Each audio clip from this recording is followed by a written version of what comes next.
નમસ્કાર મિત્રો, આજે આપણે વિજ્ઞાનની વાતો પાર્ટ 1 ની અંદર ચર્ચા કરવાની છે સાપ કરડે ત્યારે શું કરવું અને શું ન કરવું। તો આ સિરીઝની અંદર પાર્ટ 1 ની અંદર શરૂઆત કરીએ આપણે સાપ કરડ્યા પછી શું કરવું જોઈએ અને શું ન કરવું જોઈએ। તો ચાલો શરૂઆત કરીએ સાપ કરડે પછી શું કરવું અને શું ન કરવું। પણ અહીંયા સૌથી પહેલા અગત્યની વાત એ છે કે સાપ કરડે એ સૌથી સમસ્યા શા માટે છે? ભારત તેમજ વિશ્વની અંદર સાપ કરડવો એ સમસ્યા શા માટે છે?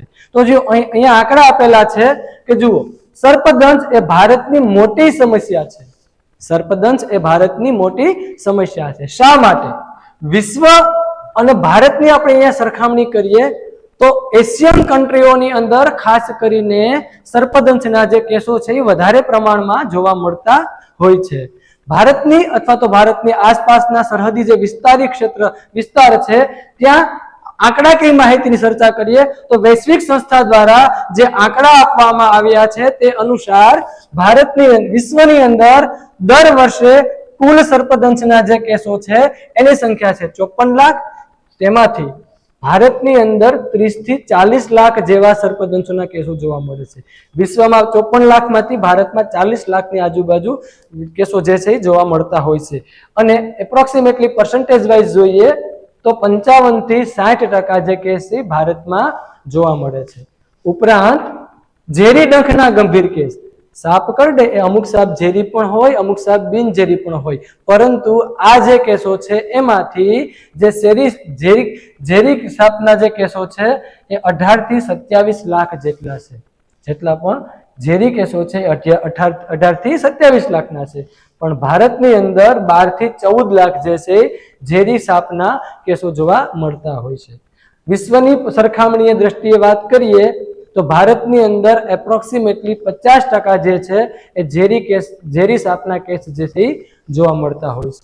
ચલો હવે ચર્ચા કરીએ કે વાર્ષિક મૃત્યુઆંક કેટલો, એટલે કે જે પણ સાપ કરડે છે એમાંથી ઝેરી સાપને કારણે ભારતની અંદર દર વર્ષે જે મૃત્યુ થાય છે એ મૃત્યુઆંકની ચર્ચા કરીએ તો ભારતની અંદર દર વર્ષે 81,000 થી લઈ અને 1,38,000 જેટલા એ વિશ્વની સંખ્યા, વિશ્વમાં એટલા કેસ જોવા મળે છે 1,38,000 જેટલા, પરંતુ ભારતની અંદર તેમાંથી 58,000 જેટલા જે છે એ કેસો જોવા મળતા હોય છે। ઇન શોર્ટ, કુલ પર્સન્ટેજની વાત કરીએ તો 50%, અંદાજિત 50% જેટલા કેસ એ ભારતની અંદર જ મૃત્યુ આંક જોવા મળે। માની લો કે એક વર્ષમાં 1 લાખ જેટલા ઝેરી કેસ જોવા મળ્યા હોય, ઝેરી સાપના કેસ જોવા મળ્યા હોય, તો એમાંથી 50,000 જેટલા તો ભારતમાં જ જોવા મળે છે। એટલે સર્પદંશ એ ભારતની સૌથી મોટામાં મોટી સમસ્યા છે। હવે આપણે આગળની સ્લાઇડમાં જોઈએ કે સર્પદંશના લક્ષણો કેવા હોય।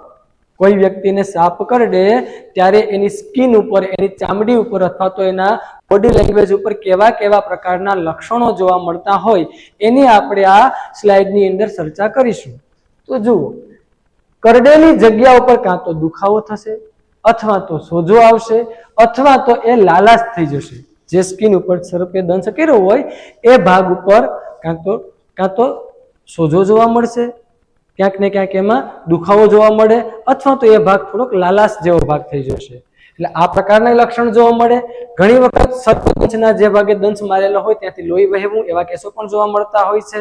ઉપરાંત ત્વચાનો રંગ બદલાઈ જાય, ત્વચા છે થોડીક કાળા રંગ જેવી પણ થઈ જઈ શકે છે, તો આ પણ એમનું એક લક્ષણ છે।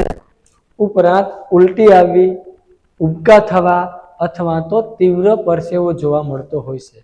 સાપનું જે વિષ હોય, ઝેર હોય, એ ઝેરને કારણે શરીરની અંદર કોઈ પ્રકારની રાસાયણિક પ્રક્રિયા થવાને કારણે તેમાં પરસેવો જેવી સમસ્યા પણ જોવા મળતી હોય છે। ઉપરાંત અહીંયા ચર્ચા કરીએ તો શ્વાસ લેવામાં તકલીફ થઈ શકે। કોઈ વ્યક્તિને સર્પદંશ થયો હોય એમને શ્વાસોશ્વાસની ક્રિયામાં પણ ક્યાંક ને ક્યાંક તકલીફ જોવા મળતી હોય છે। ઉપરાંત કેટલીક વાર બેભાન પણ થઈ શકે, કેમ કે વ્યક્તિ ક્યાંક ને ક્યાંક ગભરાઈ જતો હોય। આ ગભરાવાના કારણે એમના શરીરની અંદર અમુક પ્રકારની એવી ચેતનાઓ જાગે અથવા અમુક પ્રકારના એવા રાસાયણિક ઇમ્પલ્શન ઉભા થશે જેના કારણે તે બેભાન પણ થઈ શકે છે। ઉપરાંત કેવું લક્ષણ જોવા મળશે કે જે વ્યક્તિને સાપ કરડ્યો હોય તેના બ્લડ પ્રેશર પણ અનિયમિત થઈ જાય, ખાસ કરીને એમનું બ્લડ પ્રેશર છે ઘટી જતું હોય છે.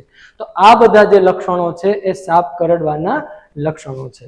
તો જુઓ મિત્રો, સાપ કરડે ત્યારે જે પણ કોઈ વ્યક્તિ હોય એ વ્યક્તિએ અથવા તો એની આસપાસમાં કોઈ વ્યક્તિ હાજર હોય તો હાજર વ્યક્તિએ શું શું કરવું જોઈએ એ સૌથી અગત્યનું છે. જો આ જાણકારી આપણી પાસે હોય તો આપણે કોઈ પણ વ્યક્તિનો જીવ બચાવવા માટે પ્રયત્ન કરવો જોઈએ. આ એક વૈજ્ઞાનિક દ્રષ્ટિકોણથી સાપને સર્પદંશ પર શું શું કરવું જોઈએ અને શું ન કરવું જોઈએ તેની સચોટ માહિતી અહીંયાથી હું તમને આપું છું, તો ખાસ ધ્યાન આપજો. ચાલો, સાપ કરડે ત્યારે શું કરવું જોઈએ? તો સૌથી અગત્યનું છે કે જ્યારે પણ કોઈ વ્યક્તિને સાપ કરડે ત્યારે તે વ્યક્તિએ ગભરાવું નહીં, એટલે કે ડોન્ટ પેનિક. પ્રથમ મુદ્દો જે પ્રથમ ટોપિક છે શું કહેવા માંગે છે? ડોન્ટ પેનિક, એટલે કે ગભરાવાનું નથી.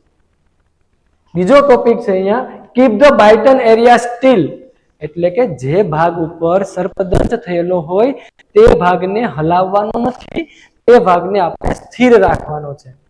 જેથી કરીને જે ભાગ સ્થિર રહેશે તો જે ઝેર છે એ ઝેરને લોહીમાં ભળવાની ગતિ છે ઓછી થઈ જશે.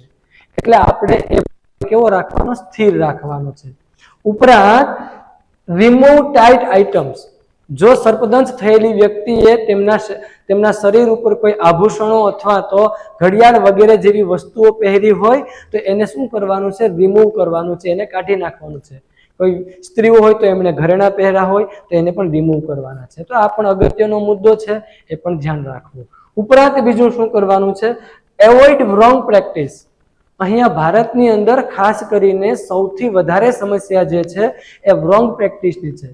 ઘણા લોકો એ ફર્સ્ટ એઇડર બનવાનો પ્રયત્ન કરતા હોય છે, એટલે કે સાપ કરડેલી વ્યક્તિની પ્રાથમિક સારવાર કરવાનો પ્રયત્ન કરતા હોય છે, જે તદ્દન ખોટી માહિતી.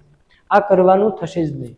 જ્યારે પણ કોઈ વ્યક્તિને સાપ કરડે ત્યારે ખોટી પ્રેક્ટિસો કરવાની નહીં, જેવી કે કોઈ વ્યક્તિઓ એનું ઝેર સૂચવાનો પ્રયત્ન કરે છે, ક્યાંક ને ક્યાંક સર્પદંશના ભાગ ઉપર છેકો મારવાનો પ્રયત્ન કરે છે, ક્યાંક ને ક્યાંક કોઈ ઘરેલું ઉપચાર કરવાનો પ્રયત્ન કરે છે, અથવા તો ધાર્મિક અંધશ્રદ્ધાઓને કારણે એ રૂઢિચુસ્ત લોકો જે છે એ ધાર્મિક અંધશ્રદ્ધાઓમાં આવી અને ભૂવો અથવા આવા પ્રકારને કંઈક ને કંઈક ટીકોર કરતા હોય. આ પણ કરવાનું નથી. એ ખૂબ જ અગત્યનું વસ્તુ છે. ચલો, આ સિવાય સીક મેડિકલ હેલ્પ ઇમિડિયેટલી. સૌથી અગત્યનું કોઈ વસ્તુ હોય તો એ જે પણ વ્યક્તિને સર્પદંશ થયેલો છે એ વ્યક્તિને જેટલું જલ્દી બને એટલું એમને એન્ટી સ્નેક વેનમ જે જગ્યાએ અવેલેબલ હોય એવી હોસ્પિટલમાં પહોંચાડવાનો પ્રયત્ન કરવો, જે સૌથી અગત્યનો મુદ્દો છે. સર્પદંશ થયેલી વ્યક્તિને જેટલું બની શકે તેટલું હોસ્પિટલે પહોંચાડો તો એમનો જીવ બચાવવામાં પર્સન્ટેજ રેશિયો વધી જશે.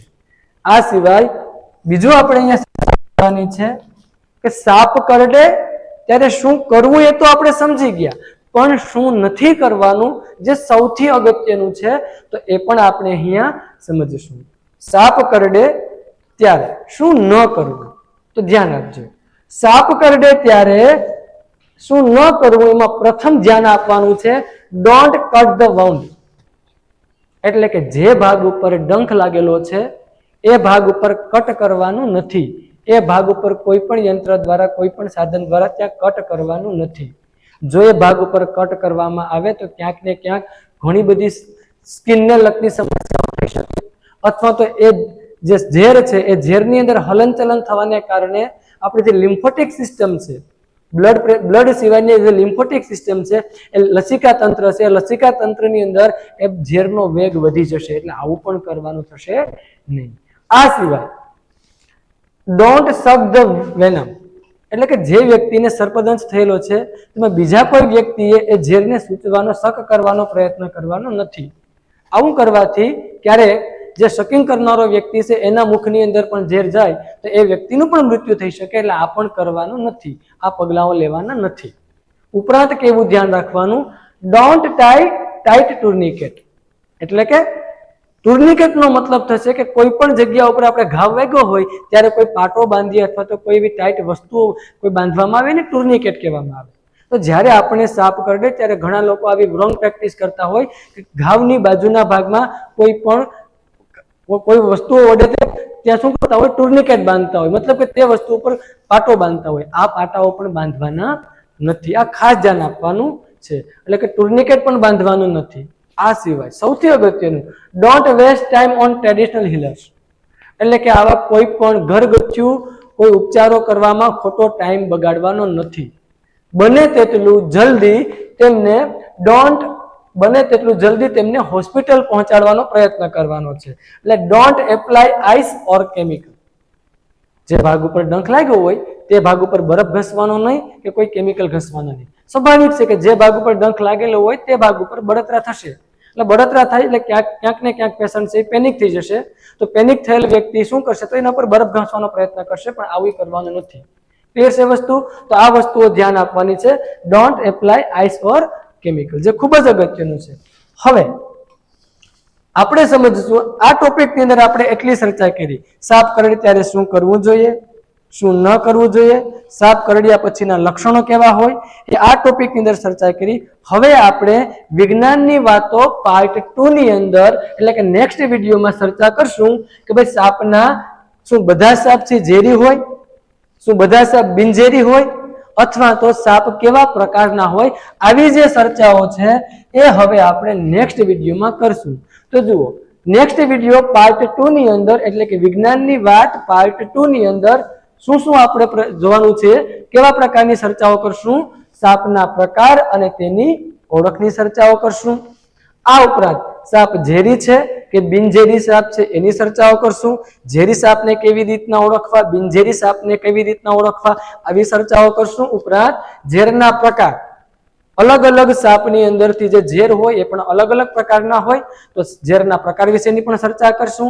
જેવા કે ન્યુરોટોક્સિક વેનમ, હિમોટોક્સિક વેનમ, ઉપરાંત માયોટોક્સિક વેનમ, કાર્ડિયોટોક્સિક વેનમ, આવા પ્રકારના type of venom and type of સ્નેકની ચર્ચાઓ આપણે નેક્સ્ટ વિડીયોમાં કરશું.